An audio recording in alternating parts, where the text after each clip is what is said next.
Morning stock 2020 के Thursday addition और कह लीजिए एक्सपायरी एडिशन में आप सबका स्वागत है। आज एक्सपायरी डे और मंथली सीरीज की एक्सपायरी की हम लोग कर रहे हैं तैयारी। और जब एक्सपायरी की तैयारी कर रहे थे उससे पहले कल का सेशन अटर कंफ्यूजन वाला था। आप सबको याद होगा सुबह 10:07-8 से जो कंफ्यूजन शुरू हुआ वो शाम को 5 बजे तक कल्मिनेट ही नहीं हो पा रहा था। इस तरह का हाल था कल के ट्रेडिंग सेशन का। Rest as this is history, तो उस पर नहीं जाऊंगा, लेकिन गजब के मूव्स फाइनली, बहुत तगड़ी शॉर्ट कवरिंग हमने जो एक्सटेंडेड सेशन था उसमें आती हुई देखी थी। क्या निफ्टी बैंक का आउट परफॉर्मेंस था, मैसिव। क्या निफ्टी में उछाल उसके फलस्वरूप देखने को मिला। ऑलमोस्ट 15,000 इंटरडे में ब्रीच करा और 15,000 के बेहद करीब जाके कल के सेशन में हम क्लोज हुए। और आज जब एक्सपायरी के लिए पिच है, और पिच भी बढ़िया है, across asset classes overnight buying है। यूएस में वापस तेजी तूल पकड़ी, 1-1.5% का उछाल। डाउ ने रिकॉर्ड लेवल्स पर ट्रेड करता हुआ। डाउ फ्यूचर्स इंडिकेट कर रहे हैं कल के 400-450 पॉइंट के ऊपर और 50-100 पॉइंट की तेजी वहां पे देखने को मिलेगी। कच्चा तेल उठाइए, नीरज जी सुबह मेंशन कर रहे थे कि वो गेम स्टॉप का स्टॉक उठाइए, या वो क्या बिटकॉइन या कोई और डिजिटल करेंसी उठाइए। हर तरफ खरीदारी है। और बिटकॉइन में तेजी के बावजूद सोना भी जहां कल छोड़ा था 5 बजे उससे ऊपर ही ट्रेड कर रहा है। इसीलिए अक्रॉस एसेट क्लासेस का हमने खरीदारी का मूड है। एक्स्ट्रा पैसा कैसे आ गया एकदम से रातों रात? सर सिर्फ एक आदमी का जलवा है इस समय, वो जेरेमी पावेल का। वो टेस्टिमनी जो चल रही है कांग्रेस में, यूएस में। बस देखो, आदमी बड़ा होता है या बात बड़ी होती है। हाँ। इधर आदमी भी बड़ा है, बात भी बड़ी है। हाँ। तो हर तरफ उन्हीं का जलवा चल रहा है। इसीलिए मैंने कहा था ना कि बॉन्ड यील्ड, तेल, बिटकॉइन, गेम्स और बॉन्ड यील्ड 1.4 पे आ गया यूएस में, सब चल रहा है। तो इसलिए हम लोगों को जल्दी में सिखाया गया था, या तो आदमी बड़ा हो तो बड़ी खबर होती है, या बात बड़ी हो। इधर आदमी और बात दोनों बड़ी हैं, तो जलवा चल रहा। इधर भारत में मोदी जी का जलवा है, पीसीयू की पार्टी होगी आज। तो बस पार्टी में एंजॉय करिए सब। सरकारी बैंक सरकारी लिए क्या आपने कभी? अरे पूरी टीम भरी हुई है। अरे वाह। तो आज सरकारी कंपनीज फ्लेवर में नीरज जी के पास सारे के सारे वो हैं। कौन से सरकारी स्टॉक्स पे आपको दाव लगाना है, बाकी के स्टॉक्स में अगर मूड हो तो मेरे पास में मिल जाएंगे आपको। और सरकारी कंपनीज पे आज 12:30 बजे एक स्पेशल शो भी लेकर आ जाएंगे कि एक्सपर्ट्स क्या मानते हैं, कौन से सबसे बेहतरीन पिक्स हैं। 10 के 10 बल्लेबाजी हैं, लेकिन आज बल्लेबाज मेरे पास भी है, कोई चॉइस नहीं है, क्योंकि जो पावरी चल रही है और फ्लो के अगेंस्ट जाने में इंटरडे में नुकसान हो सकता है, इसलिए फ्लो के साथ चल रहा हूं मैं। तो शुरू करिए बताइए। चलिए ठीक है, शुरुआत मैं कर रहा हूं। खरीदारी के कॉल्स हैं सारे के सारे। कैडिला हेल्थकेयर पहला स्टॉक है। कल अच्छी खबरें आई थी कंपनी को लेकर, पर खबरें क्या स्टॉक को मूव कर सकती थी? खबरों के बाद जब मैंने स्टॉक की स्टडी करी, ये 500 प्लस के हाईज, 510 मेरे ख्याल से हाईज से 430-435 के जोन पे ट्रेड करता हुआ, और रिसेंट करेक्शन के बाद जिन लेवल्स पे खड़ा हुआ है, बहुत मार्जिन ऑफ सेफ्टी बड़ी नजर आती है। रिस्क रिवॉर्ड बहुत फेवरेबल है और लग रहा है उस जंक्चर पे खड़ा था जहां से वापस एक बाउंस बैक की तैयारी थी, और न्यूज फ्लोज आ गए हैं उसके चलते मुझे लगता है ये स्टॉक अच्छा मोमेंटम दिखाना चाहिए। तो 444-445 तक के जोन के लिए आज कैडिला हेल्थकेयर में आप अप्रोच करिएगा। ईसब इंडिया जो भी कहना हो। ईसब गोल वाली है क्या ये? नहीं, ईसब, हाँ उससे वही याद आ रहा था मुझे भी। लेकिन ईसब इंडिया को रडार पे रखना है। कल इसमें हुआ क्या, अकेशिया बैंडियन पार्टनर्स जिन्होंने लंबे अरसे से इन्वेस्ट कर रखा था, उन्होंने अपना माल छोड़ा। तो कल एक लार्ज ट्रेड हुआ, बड़ा वॉल्यूम एक्शन पिकअप होता हुआ नजर आया था, लेकिन सारा का सारा उससे ज्यादा ही उन्होंने 2.3 लाख बेचे थे। 2.5 लाख शेयर तो एसबीआई म्यूचुअल फंड ने अकेले ही खरीद डाले। तो एग्रेसिव बाइंग हो रही है कई सारे उन स्टॉक्स में जो भूले बिछड़े थे, गजब की फंडामेंटल वाली कंपनी। तो इसको रडार पे रखिएगा। 1910 तक के टारगेट्स के लिए यहां पे अप्रोच करने के मौके। और साथ में मुझे लगता है हाई बीटास आज भी फोकस में रहेंगे। रियल एस्टेट में आपने देखा किस तरह से स्ट्रॉन्ग मूव्स आ रहे हैं, और रियल एस्टेट पूरा पॉकेट इंडिकेट कर रहा है कि यहां से और भी चलने की तैयारी कर रहा है। डीएलएफ हो, गोदरेज प्रॉपर्टीज हो, कोई भी सेक्टर लीडर से कोई भी सेक्टर की छोटी कंपनियां टेल भी पकड़ लीजिए, अच्छी तेजी देखने को मिल रही है। लेकिन इस समय इंडिया बुल्स रियल एस्टेट पे दाव लगाने का मन ऑड 80-83 ऑड जोन्स के आसपास ट्रेड करता हुआ। अब इसमें होने एडजस्टमेंट्स है ना। ये मेगा मर्जर की तैयारी हो रही है, जिसको सीसीआई ने दरअसल कल बाजार बंद होने के बाद मंजूरी दे दी। तो नाम एस्टेट्स, एम्बेसी 1, इनका सबका मर्जर होना है। सारे प्लेटफॉर्म्स मर्ज होंगे और one of the leading real estate companies इस देश की बन के इंडिया बुल्स रियल एस्टेट आपको उभरती हुई नजर आएगी। और ऐसा मैं क्यों कह रहा हूं, जो लॉन्च है और जो प्लांट डेवलपमेंट एरिया है 80 मिलियन स्क्वायर फीट का है। 30 प्रोजेक्ट सारे लीडिंग शहरों में आपको फिर इस कंपनी के नजर आएंगे। मुझे लगता है और इसी के आर्टिकल में मैं पढ़ रहा था, कंबाइंड रेंट पोटेंशियल इस एंटिटी का पता है क्या होगा? 4,000 4,500 करोड़ रुपए। अरे ब्लैकस्टोन की है ना। अब इसलिए इंडिया में उसको रडार पे रखना है। ऑफ हाइस ट्रेड कर रहा है, रियल एस्टेट फोकस में, डेवलपमेंट्स तगड़े हैं। मुझे लगता है आज आउट परफॉर्मेंस स्टॉक दिखा सकता है, लेकिन क्योंकि बहुत इफ्स एंड बट्स हैं, अभी ये सब होना है, इसलिए ज्यादा एग्रेसिव नहीं है। अपन अपना मुनाफा लेके इससे में निकलेंगे, लेकिन इस कंपनी को आगे रडार पे रखेंगे। 86 88 तक के टारगेट्स के लिए यहाँ पे अप्रोच करें। 3 हो गए। बिल्कुल सही कह रहे हैं आप। कभी कभी जो भूले बिसरे गीत ना बहुत शानदार लगते। कल आपने एक स्टॉक लिया, उसका अजीब सा नाम था, एलांटा बेक टाइप का ना, 16% को भूल गए। भाई मैं कह रहा हूं कि भूले बिसरे गीत जो है कभी कभी बहुत धांसू परफॉर्मेंस देते हैं। अच्छा, मैंने यार अभी जोड़ा तो 8 शेयर निकल गए सरकारी। मैं इसमें से 3 की स्टोरी डिफरेंट कर दूंगा, लेकिन 8 है इसमें। तो शुरुआत में 3 बताता हूँ, SCI, कॉनकोर और MMTC, ये तीनों दिखाइए सरकारी कंपनियां। देखिए कल प्रधानमंत्री जी ने अपने वेबिनार में कहा कि वो क्या अंग्रेजी में बोला था, government has no business to be in business. यानी सरकार का काम तिजारत करना नहीं है, धंधा करना सरकार काम नहीं है। सरकार काम एडमिनिस्ट्रेशन करना है, रूल्स बनाना है, मॉनिटर करना है, बिजनेस नहीं करना चाहिए। इसका मतलब ये हुआ हिंदी में कि सरकार बड़े पैमाने पे प्राइवेटाइजेशन करेगी। ये जो कंपनियां हमने आपको नाम गिनाया ये सब बेचेगी, क्योंकि ये वाकई मतलब ऐसा नहीं कि गवर्नमेंट में टैलेंट नहीं है, बहुत अच्छे लोग वहाँ काम करते हैं, लेकिन इतने रूल्स और रेगुलेशंस हैं और डिसीजन मेकिंग इतनी स्लो होती है कि कंपनियां मिस कर जाती हैं। जैसे मार्केट में होता है ना, आप 1 सेकंड में आपका गेम पलट जाता है, वैसे ही डिसीजन अगर आप समय पे नहीं लेते हैं तो बिजनेस हैम्पर होता है। तो इसलिए फोर्स्ड होते हैं तो उसकी दिक्कत है। फोर्स्ड होते, फोन बैंकिंग, केपेक्स करना है आपको। सरकारी बैंकों में फोन बैंकिंग के चक्कर में बैंक धुल गया एकदम। फोन कर दिया, इसको लोन दे देना, तो लोन दे दिया, फोन बैंकिंग चल रही है। अच्छी बात है। नहीं, और ऊपर से आप अनड्यू मीटिंग करी, केपेक्स करना। अरे नहीं, लॉजिक है केपेक्स करने का। हाँ, नहीं करना है मेरे को। आपको पब्लिक इन्वेस्टमेंट बढ़ाना है, केपेक्स करना है। या जबरदस्ती आपने उससे कहा कि HPCL खरीद लो, ONGC ने बेचारे को चिपका लिया अपने ऊपर, अभी वो झेल रहा है। सो ये दिक्कत दूर होगी, इसीलिए। और शिपिंग कॉर्पोरेशन तो देखो बहुत टॉप कैंडिडेट है, 100 रुपए पहुंच गया। मैं तो कल भाव देगा दंग रह गया। 30, 40, 50, 60 रुपए तक वाला स्टॉक था, ये 100 रुपए पे ट्रेड कर रहा है शिपिंग कॉर्पोरेशन, क्योंकि एक्चुअल में एसेट्स हैं इनके पास, बहुत बड़े बड़े एसेट्स हैं। 40-50 से CNBC आवाज लगातार, हम लोगों ने लगातार कहा था कितनी बार चैनल पे मेंशन करा, कंटेनर कॉर्पोरेशन हाथी है, चलता नहीं था, सब कहते नहीं चलेगा, नहीं चलेगा, चल गया। क्या देखिए क्या मूव आना शुरू हुआ है। तो ये तीनों स्टॉक लीजिए। MMTC, STC में लेता, लेकिन STC कल ऑलरेडी 16% ऊपर था, तो उसको छोड़ देते हैं। ये 3 स्टॉक शुरुआत में, MMTC, कॉनकोर और शिपिंग कॉर्पोरेशन। ओके, अगला स्टॉक जो है जस्ट डायल। अब जैसे मैंने मेंशन करा था स्पेसिफिकली कैडिला हेल्थकेयर की, बड़े इंटरेस्टिंग जंक्चर पे था। जस्ट डायल का स्टॉक भी जरा देखिएगा आप लोग बैठे बैठे, ऑफ हाई ट्रेड करता हुआ इंटरेस्टिंग लेवल्स पर। और कल इस कंपनी ने एक बिजनेस टू बिजनेस B2B जिसे कहते हैं हम लोग, उस पोर्टल को लॉन्च करा है, JD Mart। तमाम अक्रॉस वेरियस प्लेटफॉर्म जो इस कंपनी के हैं उसमें यूजर्स के लिए इंक्लूड करा गया है। तो एक्सक्लूसिव B2B पोर्टल होगा होलसेल के लिए। कुछ कंपनीज आजकल बड़ा तगड़ा वैल्यूएशन कमांड कर रही हैं होलसेल में यही काम करके। अब ये भी, हाँ, लेकिन उसमें प्रमोटर माल छोड़ रहा है, ध्यान रखिएगा। वही तो उसमें, और दूसरा एफएल में तो कल छोड़ दिया, उसमें भी छोड़ रहे हैं। मैं कह रहा हूँ कि देखो ये B2B बिजनेस के है, जस्ट मार्ट इन्होंने खोला है। खाली पता बताने और लिस्टिंग करने के लिए अगर वो 10,000 रुपए का शेयर हो सकता है, तो इस बेचारे में तो भी बहुत दम है। पर ये सब अभी सब ट्रेडिंग है, अभी देखेंगे कैसे इवॉल्व होती है सिचुएशन। 655 तक के टारगेट, बहुत वोलेटाइल काउंटर रहता है। अगर अच्छा मूव आया तो हम एक काम करेंगे, ट्रेल करेंगे स्टॉप लॉस को, लेकिन स्टॉप लॉस जरूर रखेंगे इन सब स्टॉक्स में। TVS इलेक्ट्रॉनिक्स कल मैंने मेंशन करा था, दिन के दौरान तेजी आई और गजब की तेजी आई, बहुत स्ट्रॉन्ग वॉल्यूम्स के साथ। इसमें मेरे ख्याल से इवेंचुअली दिन के हाईस पे जाके स्टॉक बंद हुआ था। और कल भी मैं मेंशन कर रहा था किस तरह से सरकार ने जो PLI स्कीम का अनाउंसमेंट करा है। मुझे लगता है TVS इलेक्ट्रॉनिक बहुत स्वीट स्पॉट में है। इसमें जो प्रमोटर रिलेटेड रिजिक थे TVS ग्रुप के, वो ऑलमोस्ट कल्मिनेट हो रहे हैं, खत्म हो रहे हैं। अब क्लैरिटी है स्ट्रक्चर को लेकर पूरी तरह से।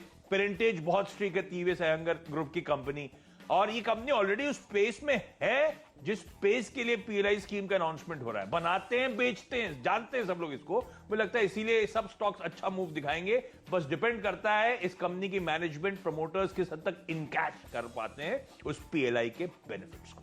अच्छा, मेरा एक सुझाव है कि आप इनके मैनेजमेंट से अपनी KYC करिए। अरे रिक्वेस्ट डाली हुई, आ नहीं रहे हैं। चूंकि डिक्सन जिस तरीके से चल रहा है उससे पुरानी कंपनी है ये, और ये सिर्फ बनाते बेचते नहीं है, जितनी मोबाइल कंपनियों के सर्विस सेंटर वो यही चलाते हैं। तो बहुत ही बड़ा ट्रैक्शन है। ये स्टॉक क्यों नहीं यहाँ से डबल ट्रिपल होता है, इस पे मैनेजमेंट से बात बहुत करनी टाइम से चाहिए। रिक्वेस्ट डाली है, ये आते नहीं है। अरे एक बार फिर डालो सर, अरे आज ही पीएलआई के नाम पे आ जाएंगे। क्या पता, लेट्स सी। हाँ, तो आप कितने हो गए? 5 हो गए मेरे। तो मेरे दो आखिरी चौथा और पांचवा है ओएनजीसी और ऑयल इंडिया। ये धीरे धीरे धीरे धीरे हमारे लक्ष्य की तरफ 67 बढ़ रहा है। $67 का हो गया। गोल्डमैन सैक्स 70 कह रहा था इस साल में, कुछ महीनों में, मैं कह रहा हूँ कुछ हफ्तों में आता हुआ $70 आपको क्रूड दिखेगा और उसका जबरदस्त फायदा ओएनजीसी को मिलेगा, क्योंकि जबरदस्त। अच्छा, मजे की बात ये देखिए आप, ओएनजीसी से अच्छी बैलेंस शीट ओआईएल की, ज्यादा कैश है, ज्यादा स्ट्रांग है, कंपनी छोटी सी है, वही धंधा है, छोटा कर दो आप। तो ऑयल इंडिया बेचारा साइडलाइन हो जाता। जब भी हम लोग बात करते तो ओएनजीसी ले लो, एचओईसी ले लो, बट ये भी बहुत जबरदस्त स्टॉक है, किसमें भी अच्छी तेजी बनेगी। तो तेल के खेल पे इनको लिया है और सरकारी कंपनियां तो वही हैं। सरकारी आज टेलमेंट बना हुआ है, ठीक बात। तो दोनों तरफ से डेवलपमेंट पॉजिटिव है इन कंपनीज के लिए। डिपेंडेबल की बारी है। जरा स्टिंग प्ले आउट कर दिए, डिपेंडेबल बता देता हूं। डिपेंडेबल और फ्री दरअसल एक ही कड़ी वाले स्टॉक्स हैं जो इस बाजार में भी जहां पे प्रमोटर्स खरीदारी कर रहे हैं। तो कल दरअसल अपडेट आया दीपक फर्टिलाइजर्स को लेकर। इनकी प्रमोटर एंटिटी है रोबस्ट मार्केटिंग सर्विसेज, जिन्होंने कल एडिशनल 1,17,000 शेयर्स इस कंपनी के खरीदे हैं। खुले बाजार से एक्विजिशन प्रमोटर शेयर्स का इस समय कर रहे हैं। स्टॉक के हाई से 190 के 170 के नीचे कामकाज कर रहा और यहां पे प्रमोटर्स की बाइंग। तो प्रमोटर्स की बिजनेस तो सब जानते हैं, बेहतरीन है दीपक फर्टिलाइजर्स का, पुणे बेस्ड कंपनी का, और प्रमोटर्स की बाइंग थोड़ा सा कॉन्फिडेंस और बढ़ाती है, इसीलिए डिपेंडेबल करना चाहिए। बीपीसीएल डिपेंडेबल है, बेचने के लिए बिल्कुल सरकार उतावली है और इस पे कई सारी बैठकें चल रही हैं। तो बीपीसीएल में बेच के चलिएगा। और कच्चे तेल की महंगाई से इनको कोई फर्क नहीं पड़ता। मैं कई बार आपको एक्सप्लेन कर चुका हूँ कि प्राइसिंग इंटरनेशनल होती है, इनके सेहत में कोई फर्क नहीं पड़ता।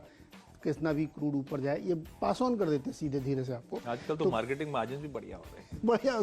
तो बीपीसीएल में खरीदारी करके चलिए, बहुत महत्वपूर्ण बैठकें हो रही हैं और इसका डाइवेस्टमेंट बिल्कुल अब वर्ज पे है। हमने आपसे कहा था 31 मार्च 2021 तक नहीं होगा, उस तारीख तक नहीं होगा, उसके बाद ये हो जाएगा। तो 450 के लक्ष्य के साथ बीपीसीएल खरीदारी करें। छोटा सा ब्रेक से लौट के आएंगे तो फ्री हिट और पिंच हिट।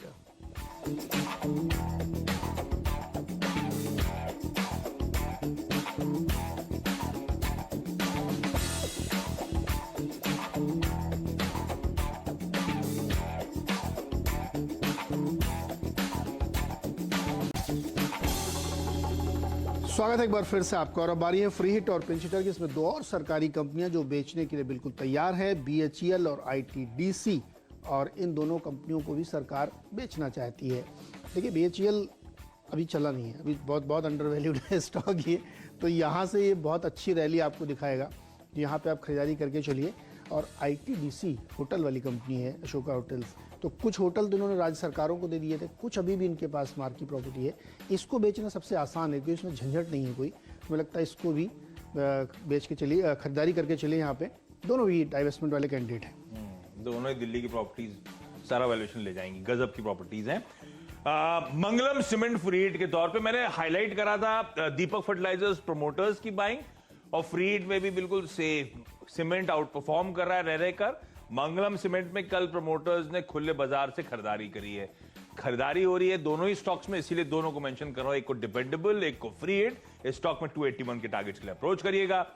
टीटागढ़ वैगन्स, अब टीटागढ़ वैगन्स इसीलिए क्योंकि इंटरेस्टिंग प्ले हमेशा मैं बताता हूं कैसे इसने अपने आप को डाइवर्सिफाई करा। नीरज जी ने कुछ दिन पहले बताया था शिपिंग का ऑर्डर मिल रहा है। ये कंपनी अब सबसे बड़ा प्ले हो चुकी है अर्बन इंफ्रा पे। अर्बन इंफ्रा मतलब पुणे मेट्रो का काम यही कंपनी कर रही है। हम सब जानते थे इसको वेगन मैन्युफैक्चरिंग के लिए।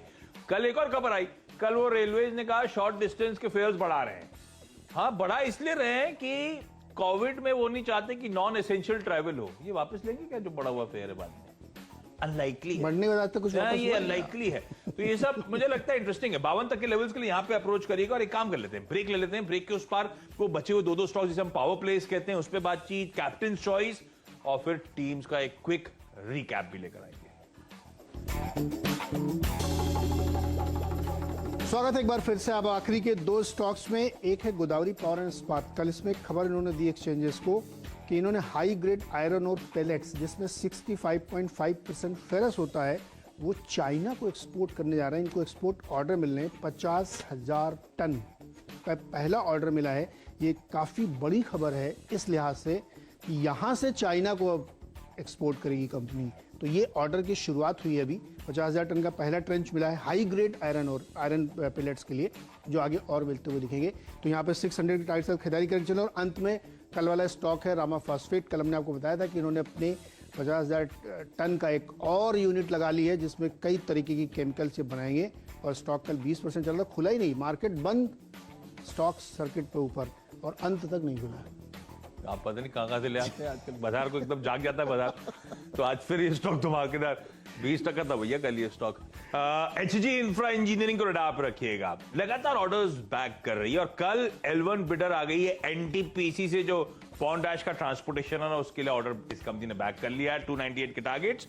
और लास्ट में आज मैक्स ग्रुप रडार पे रहेगा। मैक्स फाइनेंशियल्स की वो जो डील थी उसको नॉट मिल गई, एक्सिस के साथ जो डील होनी थी, एक्सिस जो एक्वायर करना चाहता था स्टेक, मुझे लगता है पूरे ग्रुप पे रब ऑफ आना है। और सबसे प्रिफर्ड मैक्स इंडिया जो मेरे ख्याल से 80 ऑड लेवल्स के आसपास के साल के हाई से करेक्ट होकर आया था, इस स्टॉक को रडार पर रखिएगा। अच्छा आउट परफॉर्मेंस शायद आज के ट्रेडिंग सेशन में।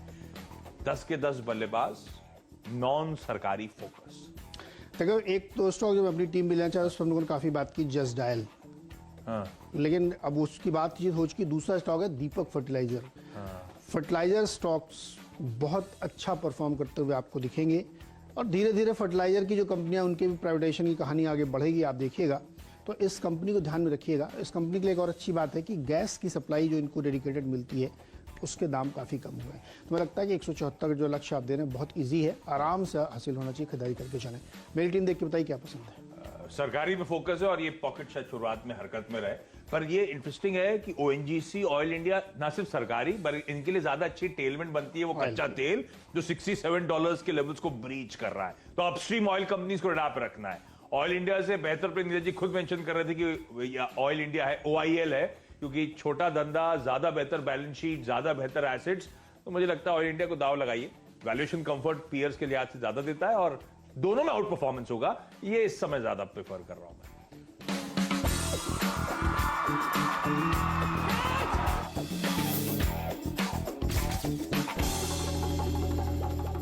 मेरी 10 की टीम आप लोगों की स्क्रीन पर आएगी। 10 के 10 बल्लेबाज थे और शुरुआत करी थी सबसे पहले कैडिला हेल्थ केयर। खबरें अच्छे जंक्चर पे ऑफ हाइज स्टॉक आके खड़ा हुआ है, इन लेवल्स पे लग रहा है कि सपोर्ट लेके अच्छी तेजी दिखाने की शुरुआत हो सकती है। हिसाब इंडिया जहां पे कल लार्ज ट्रेड हुआ और इसमें SBI म्यूचुअल फंड ने 2.5 लाख शेयर्स इस कंपनी के खरीद दिए। इंडियाबुल्स रियल एस्टेट जो मेगा मर्जर होना है उसको कल CCI से, यानी कि कंपटीशन कमीशन ऑफ इंडिया से नॉट मिल गई है।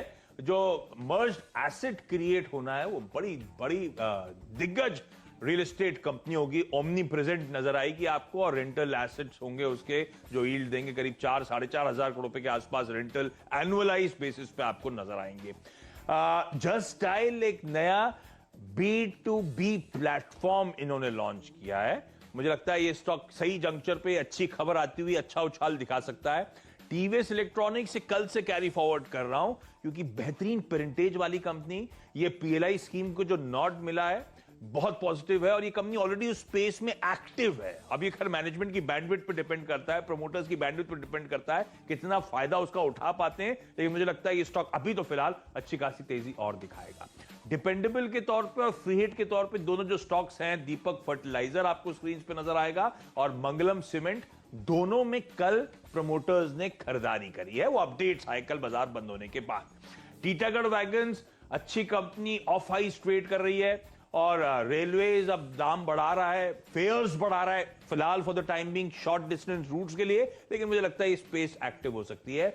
एचजी इंफ्रा इंजीनियरिंग को एनटीपीसी से ऑर्डर जीता, L1 बिडर के तौर पे आए, और मैक्स इंडिया क्योंकि मैक्स फाइनेंशियल्स की जो एक्सिस के साथ डील है उसको नॉट मिल गई है, मुझे लगता है ग्रुप कंपनी से रब ऑफ होगा और ये अच्छी कंपनी जो मेरे ख्याल से हाई से 20-30 रुपए नीचे इस समय आपको अवेलेबल नजर आएगी। चलिए खरीदारी पे ही फोकस रखिएगा। सरकारी कंपनियां चूंकि फ्लेवर में है तो इसलिए 8 सरकारी कंपनियां हैं, लेकिन उसमें से 2 जो ONGC और ऑयल इंडिया है और BPCL है, इनकी थोड़ी डिफरेंट कहानी है। कच्चे तेल से भी इनको मैं कोरिलेट कर रहा हूँ, तो इसलिए ONGC ऑयल इंडिया उस लिहाज से देखिए, लेकिन सरकारी कंपनियां फ्लेवर में है और ये सब वो हैं जो सबको बेचना है सरकार को, ये बिकेंगी। पहले क्या होता था, जब इस तरह की कंपनी खबर आती तो OFS की खबर आ गई या सरकारी, तो स्टॉक गिर जाता था क्योंकि लोग उसको ऊपर नहीं बढ़ने देते। लेकिन अब सब कुछ बिक रहा था, आप क्या क्या रोकोगे, तो इसलिए चलेगा। तो इसलिए मुझे लगता है इस पर फोकस करिएगा। और आखिरी में है गोदावरी पावर, जिसने चाइना को एक्सपोर्ट शुरू किया है। बहुत बड़ी खबर है, 50,000 टन हाई ग्रेड स्टील भेजेंगे ये। और उसके बाद अंत में रामा फास्फेट, जिसने एक्सपेंशन किया, उसका फायदा मिलेगा। तो चूंकि मैं हमेशा मानता हूं कि जब बहुत अच्छी खबर आती है तो सेल ऑन न्यूज होता है, इसलिए ये सिर्फ आज की कॉल है इंट्राडे ट्रेड के लिए। वैसे भी अब तक हम डिसइन्वेस्टमेंट